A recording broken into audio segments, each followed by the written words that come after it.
Welcome to the Trinity Podcast. My name is Joel. Joining us today is Daniel Warren, Tommy Carr, and Tom Messer, all pastors here at Trinity. And we thank you for tuning in today. We're going to do a two-part discussion on generosity. Gentlemen, I feel like it's a great topic, especially around this time of year, talking about being thankful and the spirit of Christmas. And as we talk about that, generosity plays a huge part in that. In fact, we've been talking about generosity at our church in a series called A Generous Life. So we have values here. They're out on the wall in the plaza, some values that drive. I know Daniel Warren obviously put a lot into developing all of that, and pastor as well. But one of our values is we are a generous people because we serve a generous God. And I could attempt to name the other four. I will try. All right, here we go. We want to make this house feel like home. Mm-hmm. We want to take eternal truths and apply them to everyday moments. Do the right thing the right way. Did I miss one? Yep. What did I miss? Bring change because we've been changed. The importance of transformational ministry and making a difference. Yep. There we go. They're out on the wall. You can tell how often I look at them. But no, bring change because we've been changed. So a big one is we want to be a generous people because we serve a generous God. I want to read just a descriptor of generosity, and then that'll help start our discussion. Generosity is a transformative and sacrificial way of life, rooted in a profound commitment to giving oneself away to Jesus. It goes beyond traditional understanding of financial giving, extending into the fabric of daily existence. Living a generous life involves embracing a sent life. So that's where we're going to start the conversation today. So here's the question. This is a cosmic truth that we've been talking about at our church, talking about through these messages, and it is this: you will never find your life until you completely give yourself away to Jesus. How does this perspective challenge or align with the way culture acts when it comes to finding meaning and purpose in life? What are your thoughts on that cosmic truth? You will never find your life until you completely give yourself away to Jesus. Who wants to start us off today? Well, I'm happy to do that. You know, of course, this is centered on some of the teaching we did early in the series, and you know, there's two ways to look at it. First of all, it's such an important statement because it really confronts what I would call a cultural narrative, and by that idea, I mean this: that as people just normally go around living their life, there's a value system that the world offers up to us or establishes for us. And the world's value system is this: that if you don't watch out for yourself, if you don't take care of number one, if you don't look out for you, nobody else is going to. And the way that you get happiness and fulfillment and purpose in life is you put yourself at the center of everything. And if you pursue that, that's how you find happiness. The spiritual reality, the upside down paradox in the kingdom of God is this: Jesus said, if you want to find your life, lose it. If you want to find your life, give your life away for me and the gospel. And if you do that, you're going to save your life. And it doesn't mean that in the sense that you're going to, that's not how you merit or earn or get hold of salvation. It's how you find, preserve, discover, lay hold of what the true purpose and meaning of life. And so the two competing narratives are this: either you're at the center of your life or Jesus is at the center of your life. If you want to have the kind of life that Jesus is offering up to you, which is radical, it's out of this world, it's completely different, then you have to give yourself completely away to him. And if you can do that in faith, he promises us, you're going to find your life. You're going to discover meaning and purpose and fulfillment and satisfaction in your life that you'll never get anywhere else. Now, Daniel, this goes completely against the culture says, take care of number one. Right. You need to take care of number one. What is the process for someone to get away from that into this idea of, wait, I got to lose my life then to find it? I mean, how does that make sense? Yeah, I think you think about Jesus, those were his words. If you want to find your life, you got to lose it. And he also talks about the idea, what will it profit us if we gain the whole world, but we lose our soul? And I think that, to me, that's going to be fundamental to your worldview. If you don't believe there's something beyond this life, if you don't believe there's a spiritual, metaphysical area, this whole bigger than just what I see around me, then, eat, drink, be merry, because tomorrow we die. I mean, that can be your approach. Drink But if you Coke think there's Zero. something beyond this world, you have to begin to ask yourself, how do I begin to shape what the next life looks like? What is it? How do I become spiritually wealthy? How do I become spiritually whole? And is that power in me, or is it in a greater power? If it is, who is that greater power, and what does he say? What do I know about how to build eternal riches? And that's where Jesus, he approaches. He says, I'm the way, the truth, and life. No man comes to the Father but by me. And then he begins to say, don't lay up for yourselves treasure on earth where people can steal it, where corruption, where rust, moths, everything can. It's gonna devolve over time. But instead, lay up for yourself treasure in heaven, where nobody can steal it, where it's not going to corrode, where it's not going to waste away. And so, if I'm anchored in, there is something beyond the material life for me to build. I want to be rich beyond, in a non just physical way. What do I believe about that? And if you're anchored in there is a God, Jesus is the path, that is key to remind yourself, because there's a lot of us in church on Sundays that are still pursuing the almighty dollar as the great hope, and the American dream as the fulfillment. And we have to remind ourselves of this greater truth and push against culture. I think that's why it's so important to come together, to sing songs of prayer that reorient us back to the ultimate reality of this world, this life is a vapor, and I'm living for something eternal. And so I need that reorientation, because culture is so pressing in. What have you done for me lately? What can I get right now? That whole pressure. And so that reorientation through Scripture, daily reading in the Word, through biblical community, is so important, I think, to helping us shape that way. Yeah, it's really good the way they said it, because the Jesus look at it, the Bible view, is so diametrically opposed to what we see inside of culture. So it frustrates me a little bit. So I'm 56 years old, so watching sports. I know Tom's a big sports fan. Daniel, you are. You'll see a guy get on camera and say, what were you doing? Well, in today's game, I was going to get mine. That's one thing to say. I had to get mine. Yeah. And I was listening to one of my favorite sports talk local radio stations, and the two anchors were interviewing a local high school football team.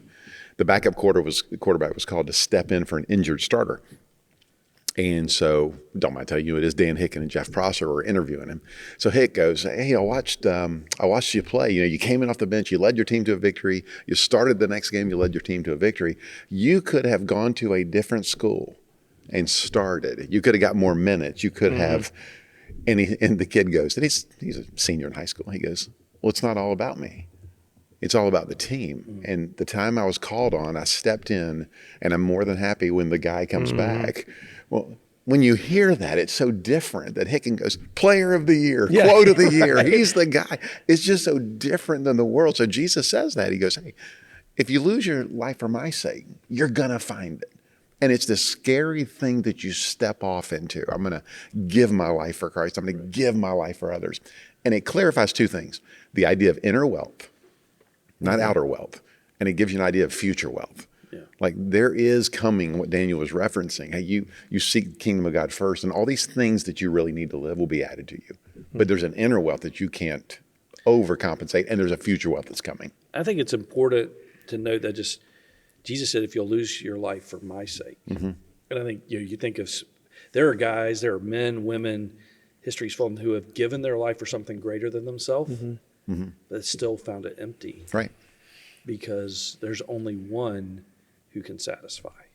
And there's only one who is offering eternal rewards. And I think that's key to remember. Yeah, that's a great point. You don't sacrifice for something, but great people always live for something bigger than themselves. Yeah, there's one bank with an eternal payoff. But there's one that is going to be You know, eternal. there's a test that you can do or an evaluation process you can go through, and I'll talk about it from a personal perspective, and people can apply it in their own life.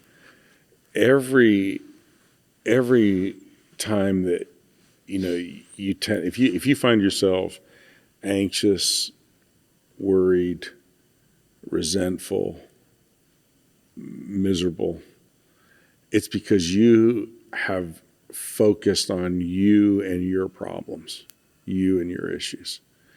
If you find yourself lighthearted, joyful, free, it's because usually you've gotten outside of yourself and you've done something for somebody else, and you actually see the feel good that comes back, that boomerangs back to you, is what you did in giving yourself away. Yeah. And you've heard this say, you don't miss the money you give away, because you consciously release it. You think, hey, I'm not going to use it for me. I'm going to do it for these people, right? The time that I serve people, the time I invest in other people. Now, our natural instinct is always telling us, don't do that. Right? Mm-hmm. You're going to lose, right? Mm-hmm. And yet the spiritual law, the spiritual promise is, no, it's do the opposite. Do the non-instinctive thing. And when you do the non-instinctive thing, you're going to find fullness of life in a way that you'll never get it anyplace else. And that's hard. It's a faith act. I think we sometimes struggle to communicate that. Every unselfish act that you do is an act of faith, and you're actually trusting the eternal promises of God, that the opposite of what you think is going to happen is going to come true because Jesus promised it to you. Mm-hmm. Don't you think that too generosity is an ultimate indicator of who your ultimate trust is in? I told a story a few years back when I first started pastoring. We were just pulling up in the cruise ship to the Bahamas, and I'm warning my kids. So Christopher is a little older at this point. I say, hey, when you get off the cruise ship, there's going to be these little kids, and they're going to put stuff on your arms, and they're going to say, dollar, dollar, dollar, dollar. And I said, so you don't have any cash on you, kids. So we got ready to leave, and Christopher literally comes out, and his pockets are full of every dollar he probably owns. And I went, they're going to attack you like a wildebeest on the Serengeti plains when they see your dollars. And he goes, well, I said, what are you doing? He goes, I'm going to give it all away. I said, well, if you do that, you won't have any more dollars. And he looked, as a little kid, looked up and he goes, no, but you will. He trusted in this Father that as I'm giving my life away and I'm giving my stuff away, there's a Father who understands inner wealth and future wealth. Yeah. And so it is no wonder when I trust myself with him. Generous lives come from an ultimate belief in your Father. I like that. Yeah. Here in a couple of weeks, actually, maybe next week, every year there's something that goes around called Giving Tuesday. Mm-hmm. And it's backed up with all the Black Friday sales and everyone's spending money. And obviously a lot of people use that as a chance to give. However, living a sent life is not a Giving Tuesday. If we're going to be a generous life, it's something that should be part of everyday life. So my question is, how can living a sent life practically be applied in daily interactions, relationships, activities? Or maybe you even have some examples of how it shows up in your own lives, being on mission for Jesus in just everyday life. Because we have parents that listen to this podcast. We have blue collar, white collar people that are out there working. How does living a sent life show up in everyday life, not just Giving Tuesday? Well, let me frame it in this kind of initial conversation, and let me talk about it from what I think is a spiritual principle, and it has maybe what I'd call ministry flavor, and then let me put it into a little more practical terms. And both of them have spiritual, they're set in spiritual. So if you look at, Jesus in his intercessory prayer, John 17, he talks about the Father sending him. So he was on mission, right? He came here on mission. And then he prayed that we would go on mission. even as you've sent me, I send them, right? And then if you look at in his conversation that he had with his disciples, first he sends out the 12 disciples, and then he sends out the 70 disciples. 12 disciples representative of those that, what I call the professional minister category. So like Daniel should be on mission, you should be on mission, you should be on mission, I should be on mission. And if we say that and announce it, everybody listening to us says, yep, you're right. You guys, if anybody connected to our church should be on mission, it should be the 4 of you. But then Jesus sent the 70 out. And what he's actually saying is, hey, the rest of you, everybody else is also a follower of me, whether you're professional at this or not, you're to be sent on mission.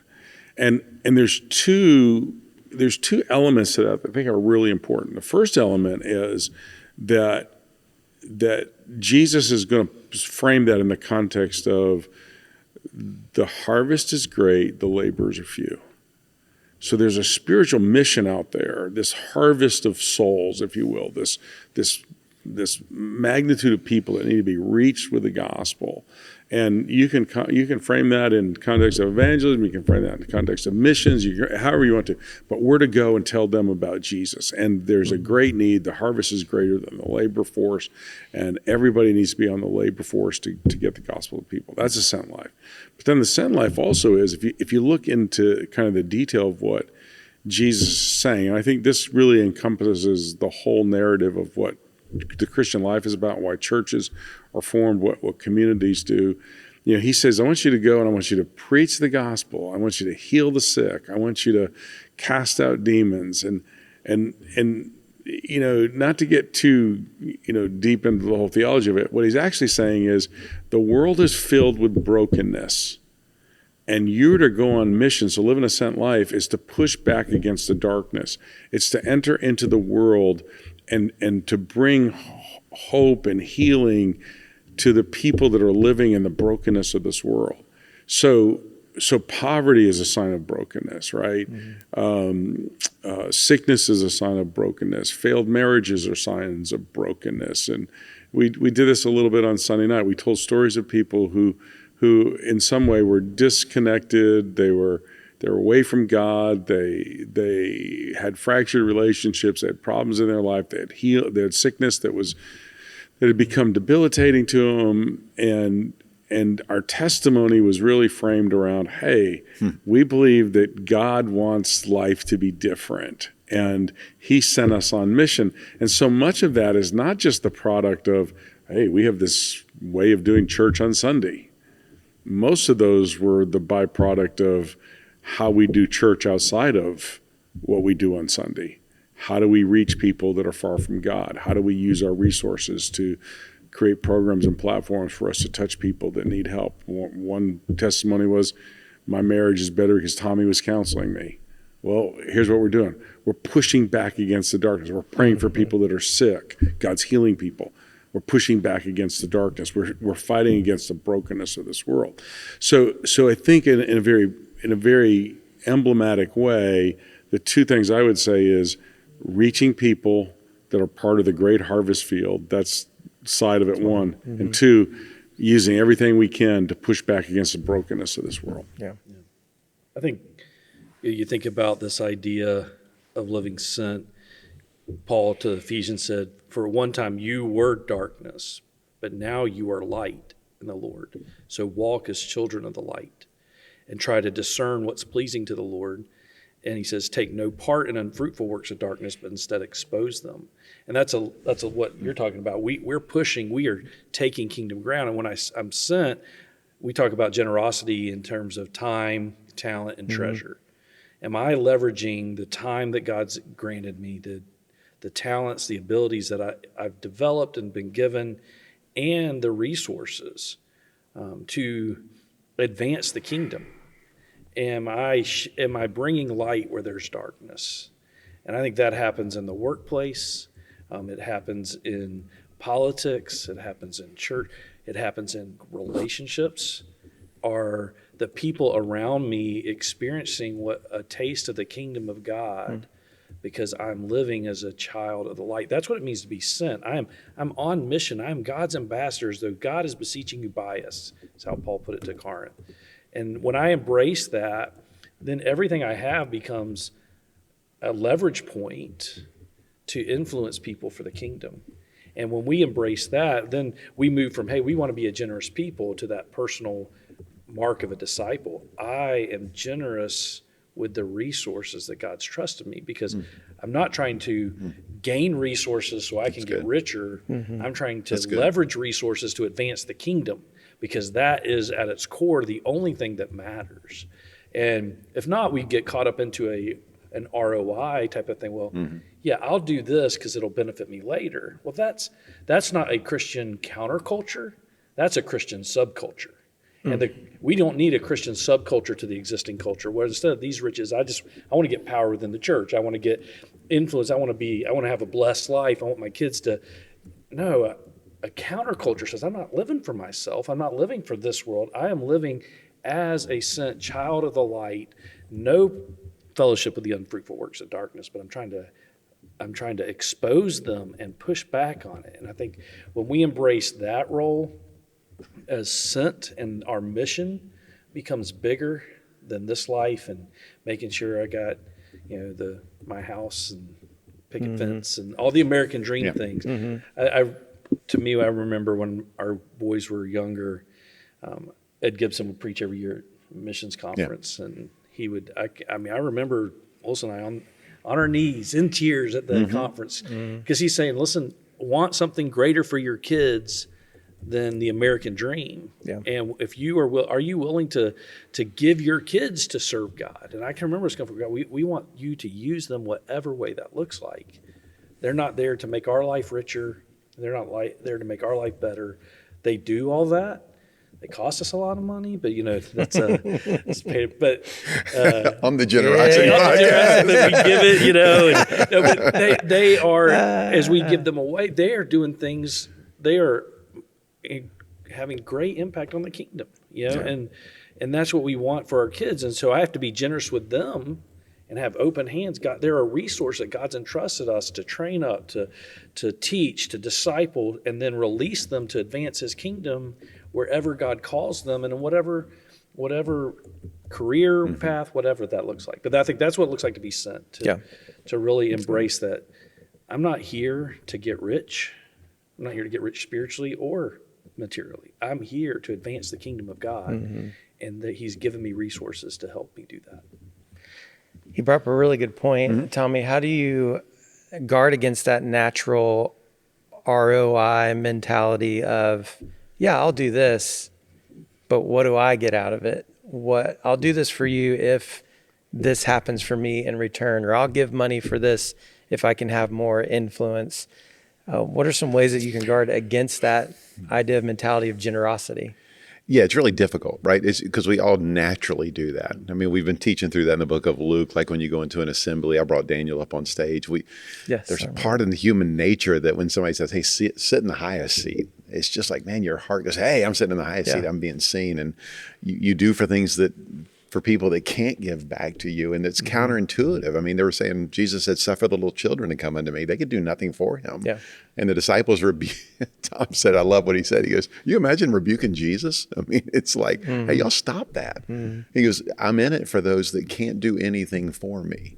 And so I think it's really having the mind of Christ that, hey, listen, I view every person that I come into contact with as an image bearer of God that is just as important in any person. It's not their riches because they won't take it with them. It's not their influence because compared to the influence of Christ in my life, it's nothing. It's seeing people the way Jesus sees them. And I have a constant reminder, because coming out of the business world, when somebody said, hey, I spend this much a month, they're going to get a lot of attention. Inside of God's kingdom, there's no place for it, for sure. When we look into the Gospels related to what you're just talking about, we see a lot of people who are called to follow Jesus, but they either had an excuse or they said, let me go do this first. Almost the idea of, Lord, I will follow you if, and then you fill in the blank. In fact, I think Pastor used a quote in one of his messages a couple of weeks ago from Tim Keller that said this, if you ever say to Jesus, I'll follow you if, what's on the other side of that if is your real master, your real goal. and basically goes on to talk about that idea. So what are your thoughts on that statement, and how do people overcome whatever that if may be that's holding them back from living a sent life? So I'm going to start because they'll do a way better job on this, because I That's feel true. there's no question, because I still feel that tension. Like when Daniel was telling his story when Ed was preaching, and you're down here, hey, I'm going to give my kids to you. I went, oh, and my kids are grown, and I went, oh. And when you said, or when God challenges you to do that, generosity for me is still a journey. It is this journey of giving myself. And so I know there's biblical principles buried in there, but the flesh part of me still pulls. It's like, I want to control my kids, and I want to control my finances. I want to control. And so generosity is still a journey. So I'm going to turn it over to the theologians and let them take it. Well, it's always, in broad terms, it's always money, sex, and power, right? And I don't mean that in a trite way, but like if you think about what Tommy said, money, and then control my kids. Well, that's power, it's Right, and you can get in the subcategories of that, whether people are respecting you or rejecting you or whatever those things are. I think what Keller was getting at in that statement, and I'm not trying to read his mind, but I think the insight about that is that we have a tendency to want to use God to get things instead of giving ourselves to God because that's the best thing for us. And if we get Him, we're going to get everything that we want from Him and want for ourselves. He'll never withhold anything that we truly need, and He'll never give to us anything that's not needful. It's just that's the principle, the spiritual side of it. And so, you really have to get to the illustration he used. Give your kids to God. God knows better about what your kids need than you could ever.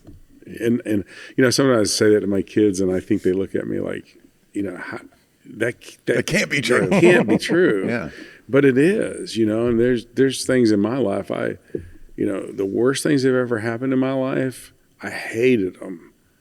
But I can honestly say, having gone through them, I just don't know how I could have become the person I am without having gone through those things. Right. And some of them were maybe the result of bad decisions I made, and maybe some of them had nothing at all to do with anything I did. But God knew what was best, and I couldn't be who I am without going through those experiences. And so when you stop with the ifs in your life, and this is kind of a term, I used to laugh about.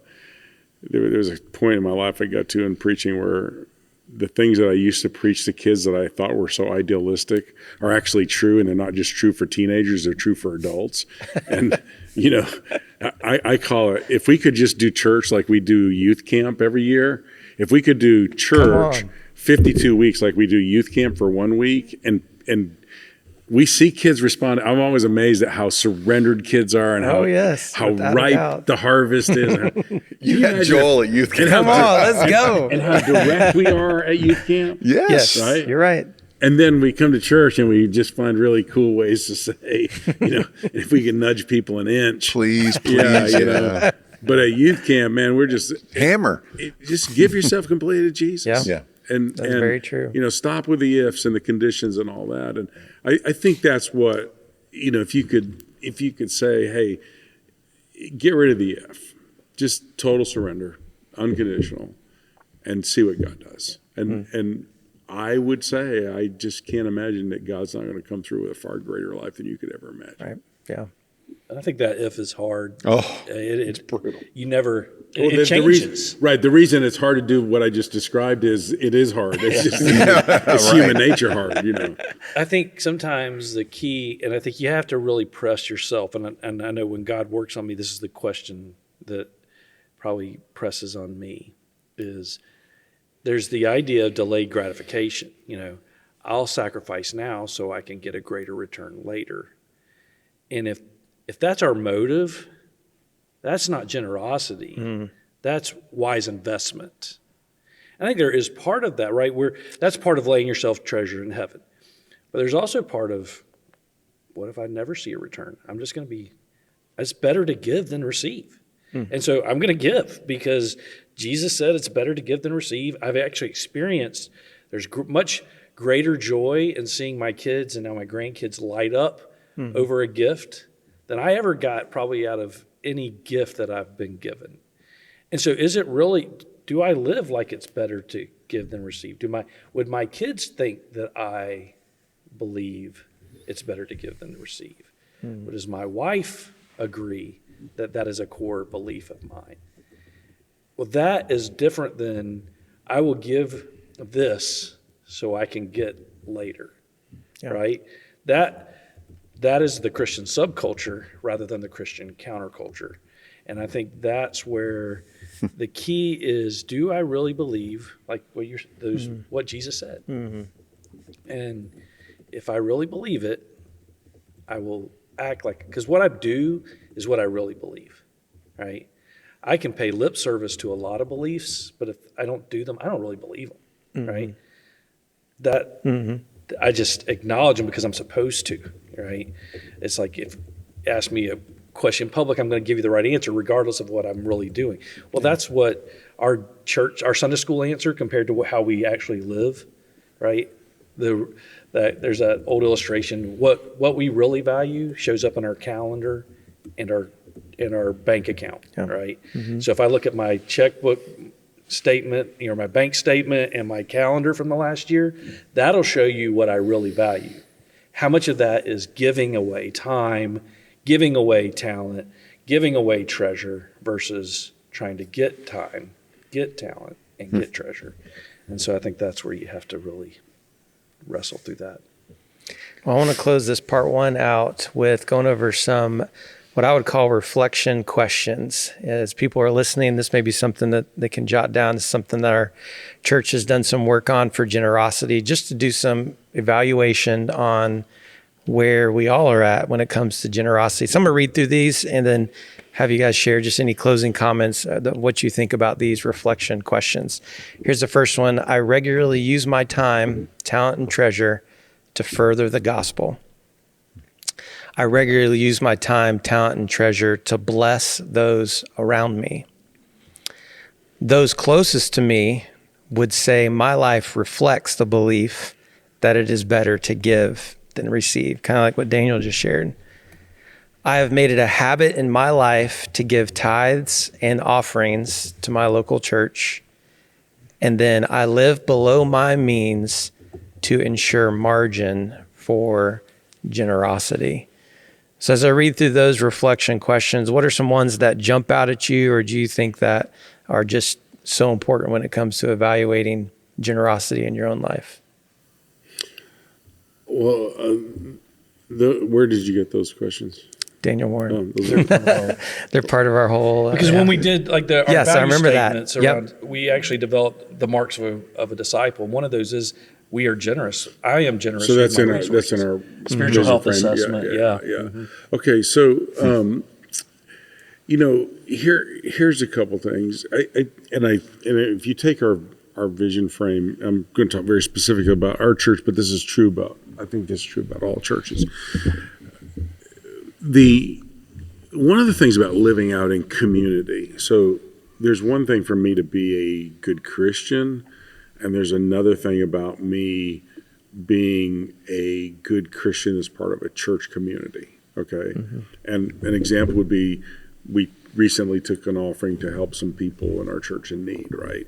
And we would say pretty easily that while there's people in our church that could have taken care of that need on their own, it was easier and far more impactful, empowering to be part of a group of people that easily took care of those needs. So living out in community really matters, right? And a church that is aligned to take our collective resources and to live missionally, thinking missional in the terms of the sent life. So not just are we individually sent, but as a collective body, we're living a sent life. We're pushing back against the darkness and the brokenness of this world. We're sowing it. So the way I would measure this is this: look, what am I doing with my resources to support the work of the church and the mission of the church, where we're really making a difference? That'd be one, and that one jumps out. Another one would be: am I living in a way that I am going without things. I'm sacrificing in my life. In other words, and here's a good way to describe that. Just because you make more money does not mean that your standard of living has to increase. It should mean that proportionately your standard of giving should be increasing along with your standard of living, right? And and I'm not, I don't want to say this in a way that I'm not trying to draw attention, use this as an illustration. I could live in a house that is bigger, more expensive than that, and has a bigger mortgage than the house I live in. There's a lot of reasons why I don't.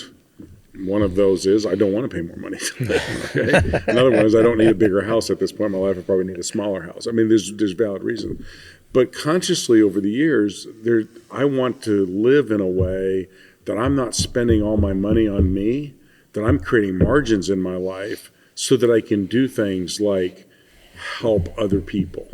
That it doesn't create a strain on me whether it's family or friends or randomly or some of the ministries that we do. I want to be able to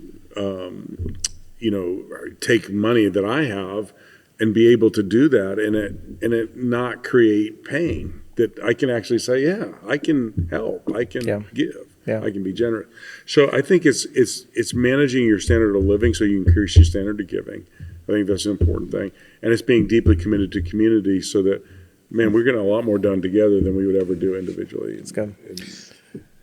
Yeah. Here's the one thing, and I know we're wrapping up our time. Yeah. So I listened to every one of those, and I'm not trying to prop any of us up, but all four of us would go, yeah, I'm doing that. Yeah, I'm doing that. I played keyboard here for 35 years. I taught Sunday school for 35 years. I've been preaching for 3 years. You play trumpet, you've done that. For me personally, it got to the end of this, and I went, there's probably one element. This is probably more personal reflection. It may relate to someone. I do everything on that list, I think, and people would say that. But there's still what Daniel really kind of hit me in my heart a little bit, is the illustration of your kids. But there's checkbook, check, no problem. Calendar, check. The controlling for me is a little more, that's where a generosity struggles. Like I have it as long as, I don't have a, let me go first do this, or mine is as long as, hey, I'll sacrifice my kids to you as long as you don't move them out of Jacksonville. I'll surrender to go to the mission field as long as it's not Africa. As long as it's not. So for me, the whole back end generosity, I don't want to be a Pharisee where it goes, I give tithes. Yeah. I go fast twice a week. I do this, but there's a heart. Yeah. So and I'm not saying that's where I'm not a Pharisee. I'm just saying that's where God's challenging me still. I'll be a member of your church as long as I only have to come twice a month. What's the as long as that's holding back our generosity to the heart? Yeah. We were talking earlier today about somebody that's been coming to the church and like, they love what we're doing and the impact we're having, but they're afraid to go all in because they know it's going to cost them. Yeah. And it's not money that's going to cost them. It's long as they're going to have to, at some point, deal with God on whose life is it. And that's the control. Is it for me to live as Christ? Yeah. Or is it my life and God can be part of it? And I think that becomes the crux. And you will not be generous until you say, I'm just a steward. Yeah. This isn't me. This is Christ's, and he's entrusted me with it, and I'm going to be a good steward. So I'm going to invest freely because my master, every time he invests, it comes back tenfold, right? That was the principle of the steward. And until I see every part of my life as that's going to be, and it's hard. I mean, it's a lifelong journey. It's the Christian life, not the Christian decade. Yeah. So God is constantly, and I think the fear will be, Tommy, when we ever stop being transparent and honest with ourselves about, because then we start, our greatest spiritual growth moments are in the past. Yeah. Not in, what is God doing now in my life? Yeah. And if I can't if all of my testimony is about historical moves of God in my life, then man, I'm in a very dangerous position as a spiritual leader. Really good. Well, we're going to wrap up part one right there, and we'll actually take these reflection questions and post them in the comments below if anyone would like to have those or read through those. And part two, we're going to jump into radical generosity. We'll be hitting on this idea of how you can have an open wallet and a closed heart and talk about what that looks like. But I want to say thank you for joining us. Great conversation here in part 1 of our discussion on generosity. And we encourage you to listen to part 2. It'll be coming out next week right here at Trinity. We want to help everyday people discover an extraordinary life with God. We'll catch you next time.